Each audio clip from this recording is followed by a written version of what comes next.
Kisah ini berawal dari seorang anak yang disuruh oleh orang tuanya untuk menikahi seorang gadis jelmaan rumput laut. Akibat kedua orang tuanya sudah tidak mampu lagi untuk membayar hutang-hutang mereka kepada orang tua si gadis. Si Wahyudi pun menolak dan bersikeras ingin pergi merantau dan berusaha mengumpulkan uang untuk melunasi hutang-hutang orang tuanya agar perjodohan tersebut dibatalkan. Akhirnya si ibu pun harus merelakan anak satu-satunya tersebut untuk pergi merantau. Ketika tiba di perantauan, Wahyudi tampak kebingungan. Tiba-tiba ada seorang bapak-bapak memanggilnya. Tampang Pak Tua ini mencurigakan, ia seperti seorang penghipnotis handal. Dengan sedikit ragu, Wahyudi pun menghampiri Pak Tua itu. Rupanya namanya Pak Tatang, ia seorang pedagang. Wahyudi yang sedang membutuhkan uang untuk melanjutkan hidupnya di perantauan, akhirnya menjual kalung emas yang dia ambil dari lemari ibunya di toko milik Pak Tatang. Kalung tersebut dibeli oleh Pak Tatang dengan harga $40 Konoha. Selesai melakukan transaksi, Pak Tatang memberikan Wahyudi gorengan untuk mengganjal perutnya. Ketika Wahyudi mau pergi, ia dicegat dan dipanggil oleh seorang satpam kompleks. Muka si satpam sangatlah kejam dengan kumisnya menjulang. Dengan takut, Wahyudi pun mendekat ke arah si satpam. Ketika mau diinterogasi, Pak Tatang datang dan menolong si Wahyudi. Pak Tio, sebutan orang-orang di kompleks ini kepada si satpam. Pak Tio yang tak tahu malu meminta gorengan milik si Wahyudi. Akhirnya Wahyudi pun membagikan gorengan tersebut kepada Pak Tio.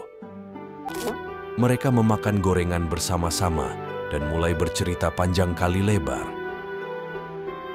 Ternyata Pak Tio juga memiliki saudara yang tinggal di kampungnya Wahyudi. Mereka sekarang menjadi lebih akrab.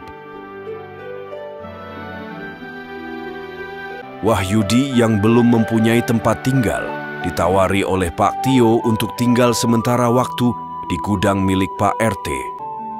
Wahyudi pun setuju. Kemudian Pak Tio pergi menghampiri Pak RT untuk meminta izin agar Wahyudi tinggal di gudang kosong miliknya.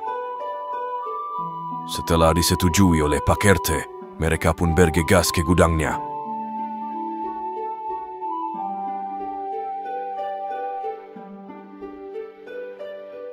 Sampailah mereka di gudang yang akan dijadikan kamar untuk Wahyudi tinggal. Rupanya di dalam gudang tersebut sudah terdapat beberapa barang seperti kasur, meja, dan beberapa barang lainnya yang bisa digunakan oleh Wahyudi. Ia sangat senang karena telah menghemat biaya untuk menyewa kos-kosan.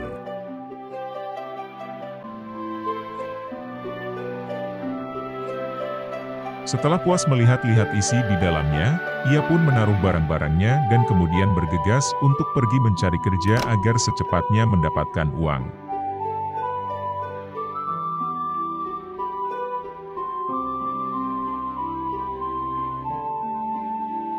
Wahyudi membaca ternyata di sekolah dasar sekitar membutuhkan seorang penjaga sekolah. Ia langsung ke sana dan meminta izin untuk bekerja di sana.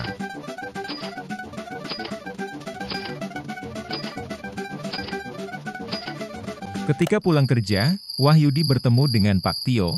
Kemudian Pak Tio meminta tolong kepada Wahyudi untuk pergi membeli roti tawar kesukaannya di minimarket.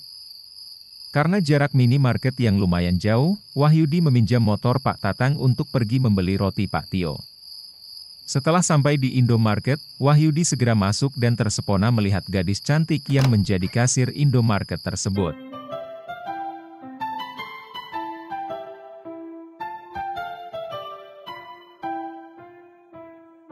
Dia kemudian mencoba berkenalan dengan gadis itu. Ternyata namanya Nabila Resyaliani. Wahyudi dan Nabila pun mengobrol dan saling ngegombal. Kemudian Wahyudi segera membeli pesanan Pak Tio, yakni roti tawar Indomarket. Setelah selesai semuanya, ia pun pergi dan bergegas menemui Pak Tio. Rupanya Pak Tio ada di kompleks sebelah lagi jaga di samping warung seorang janda. Setelah selesai menyerahkan roti kepada Pak Tio, Wahyudi ternyata diberi uang saku oleh Pak Tio sebesar $100 Konoha. Setelah menerima uang tersebut, Wahyudi pun bergegas mengembalikan motornya Pak Tatang. dan langsung pulang ke gudang untuk beristirahat.